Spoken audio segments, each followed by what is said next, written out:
হরে কৃষ্ণ সুপ্রিয় ভক্তবৃন্দ, আজকে আপনাদেরকে আমি নতুন ব্লগে স্বাগত। আমি আজকে আপনাদেরকে ভবানীপুর নিয়ে আসছি এই ব্লগে। তো ভবানীপুর মন্দির, তো আপনাদেরকে এই মন্দিরটা আমি দেখাবো। হরে কৃষ্ণ, এটা সেই গেট দেখতে পাচ্ছেন, এটা মেইন গেট, প্রধান গেট, এটা তৈরি হচ্ছে।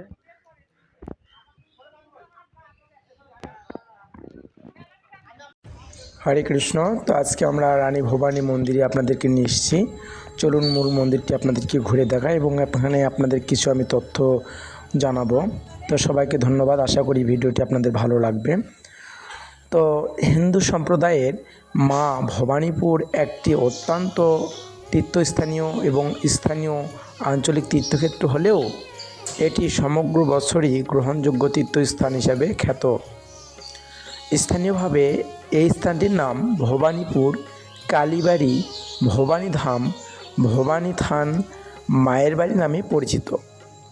এটি শেরপুর থানার একটি ইউনিয়ন। ভবানীপুর শেরপুর উপজেলার দক্ষিণ সীমান্ত এবং সিরাজগঞ্জ জেলার রায়গঞ্জ উপজেলার উত্তর প্রান্তে অবস্থিত।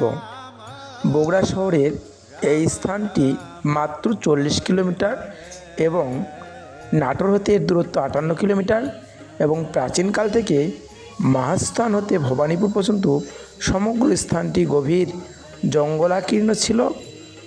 তবু এখন এই দুর্গম দূরত্ব পর্যন্ত একটি সংকীর্ণ চলাফেরার রাস্তা ছিল। বর্তমানে এখানে রাস্তাটি প্রশস্ত করা হয়েছে, আপনারা মূল মন্দিরটি দেখতে পাচ্ছেন। করতোয়ার তটে গোফলং, বামে বামেশ ভৈরব, অর্পণা দেবতা তথা ব্রহ্মস্বরূপা করোদ্ভবা অর্থাৎ পুয়ত্তয়া করতোয়া ঘাটে সতীর গোলপ অঙ্গ পতিত হওয়ায় ওই স্থানটি পীঠ বা তীর্থক্ষেত্রে পরিণত হয়েছে।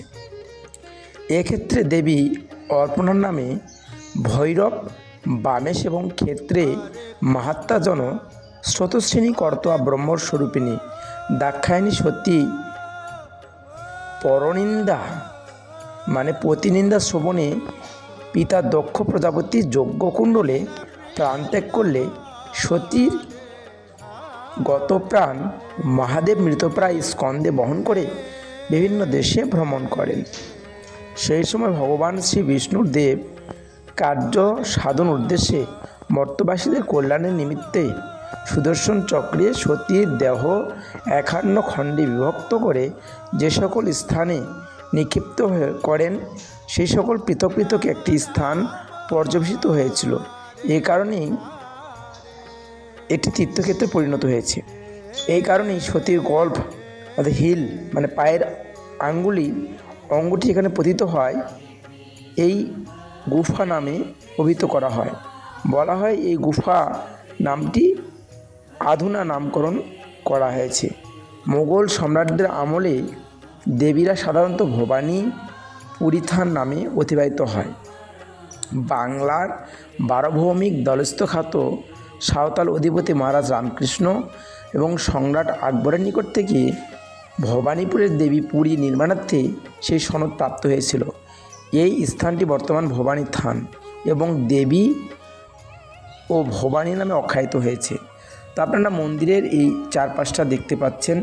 হরে কৃষ্ণ, এটি সুবিশাল এরিয়ার সীমানা প্রাচীর আপনারা দেখতে পাচ্ছেন।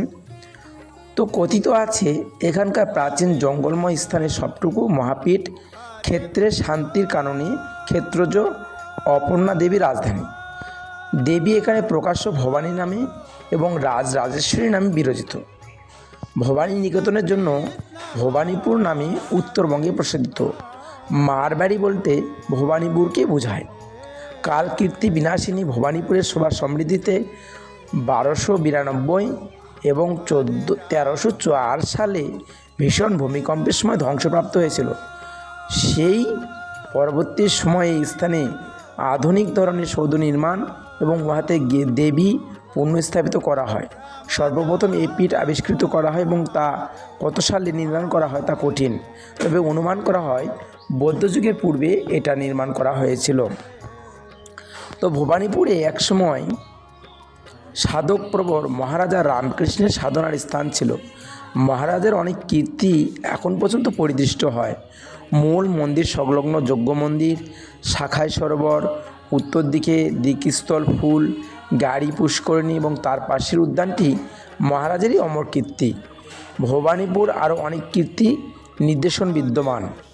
চৌগাঁয়ের রাজা রুদ্রকান্ত রায় পুরীর মধ্যে উত্তরদ্বারী প্রাসাদটি তৈরি করে দেন এবং বড়িয়ার ঠাকুরদার স্থাপিত রামেশ্বর, রুদ্রেশ্বর, তারিণীশ্বর এবং সোমেশ্বর এবং বিশ্বনাথ শিবলিঙ্গ বিশেষভাবে এখানে ভবানী বিশেষভাবে এখানে আছে। ভবানীর দিঘির নিকট এখানে নরবলি পতিত হতো। কথিত আছে একবার রাজা রায়বাহাদুরের সময় তদন্তে পুরোহিত পিতৃতব্য দুর্গানাথ চক্রবর্তীর পুরোহিতের সময় দৈবক্রমে এই বলি প্রথাকে বিঘ্ন সৃষ্টি হয় এবং সে হতে প্রথাটি রহিত হয়ে যায়। জানা যায় ভবানীপুর প্রাচীনকালেই পরীক্ষা বিশিষ্ট ছিল এবং এই পরীক্ষা বিশিষ্ট স্থানের দীর্ঘ উত্তর দক্ষিণে 1200 হাত এবং পশ্চিমে সহস্র হাত পরিমিতি ছিল। ইহার দক্ষিণাংশে ঈশ্বরপুরী ভবানী দেবী প্রতিষ্ঠিত। ইহার সম্মুখে টিনের আটচালায় নাট মন্দির এবং এই মন্দিরের পশ্চিমে রয়েছে বামেশ ভৈরব দালান এবং পুরী মধ্যস্থ ভবানী শিবের মন্দির, হরস্যের মন্দির প্রভৃতি প্রায় বিধ্বস্ত। তো এবং যজ্ঞের দালান এক্ষণে অপরিহার্য। মন্দির অঙ্গনে কীর্তির পূর্ব দিকে রাজবাড়ি অবস্থিত ছিল। উক্ত স্থানটি ছিল একটি রাজপ্রাসাদ এবং প্রাসাদটি মহারাজ অবস্থানের জন্য ব্যবহৃত হতো। এছাড়াও ঠাকুর দাদের বাসস্থান ছিল ওইখানে। ভবানীপুর একসময় উন্নত মানের সন্দেশ ও ক্ষীর পাওয়া যেত। ভবানীপুর বাজারের পূর্ব দিকে তদানীন্তন নায়বের বাসা পর্যন্ত সাঁওতালের রানী সর্বাণী পুষ্করিণী বিস্তৃত ছিল। সরোবরটি বর্তমানকালে ভরাট হয়ে গিয়ে জংলাকীর্ণ হয়ে ওঠে। জংলাকীর্ণ পুকুরটির নাম পাটাধোয়া। এর দক্ষিণে রয়েছে জলটুঙ্গি পুকুর। পুরীর প্রায় শতাধিক দূর হতে পশ্চিমে রূপবঙ্গ পুষ্করিণী তিথি। এটি শেরপুর বাসিনী রূপমণি ও রঙ্গিনী নামে দুজন বা বনিতা কর্তৃক খনিত উত্তরে শাখায় পুষ্করিণী, উহা কিঞ্চিত উত্তরে ফুলবাড়ি পুষ্করিণী অবস্থিত। পূর্ব পাশে 12টি মন্দির শোভিত শিববাড়ি প্রাচীনকালে অতি মনোরম ছিল এবং শিববাড়ির পূর্ব দিকে কুমার কাঙ্গর পুষ্করিণী এদেবে পাকুড়িয়া নীলমণি ঠাকুরের পুষ্করিণীতে অবস্থিত ছিল। এবার আসি শাঁখারি পুকুরের কথা। তো বিগত আনুমানিক 1202 সালের আগে হার্ডিয়াল গ্রামে পাবনা জেলার অক্ষয় শাঁখারি গ্রামে গ্রামে শাঁখা বিক্রয় করিত। একদিন ভবানীপুর ভাপ্তা গ্রামে জঙ্গলের মধ্যে রাস্তা দিয়ে যাইতেছিলেন এবং রাস্তার পাশে একজন ছোট্ট মেয়ে ধুলাবালি দিয়ে খেলা করতেছিল। এমন সময় শাঁখারিকে যাইতে দেখিয়া আমার একজোড়া শাঁখা পরিয়া দেন। সামনে আমার বাবার বাড়িতে আছেন, বাবাকে বলিবেন শিকারের মধ্যে টাকা আছে, শাঁখার দাম দিতে।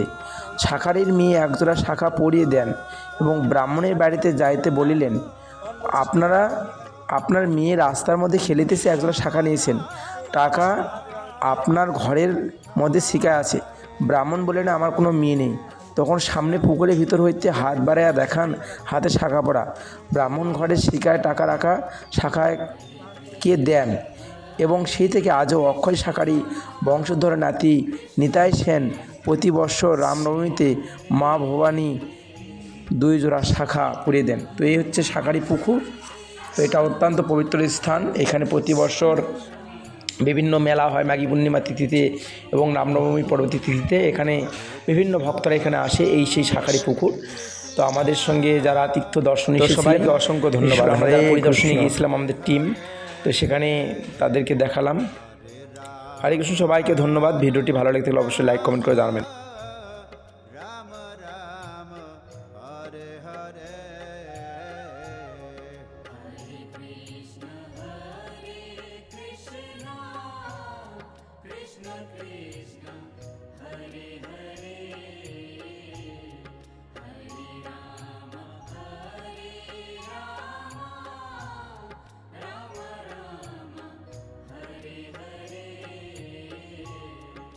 Hare Krishna, Krishna Krishna, Hare Hare, Hare Rama, Ram Ram Hare Hare Hare Krishna, Krishna Krishna, Hare Hare, Hare Rama, Rama Rama, Hare Hare. Hare Krishna Krishna Krishna Hare Hare Hare Rama Rama Rama Hare Hare Hare Krishna, Krishna Krishna, Hare Hare, Hare Rama, Rama Rama, Hare Hare. Hare Krishna, Krishna Krishna, Hare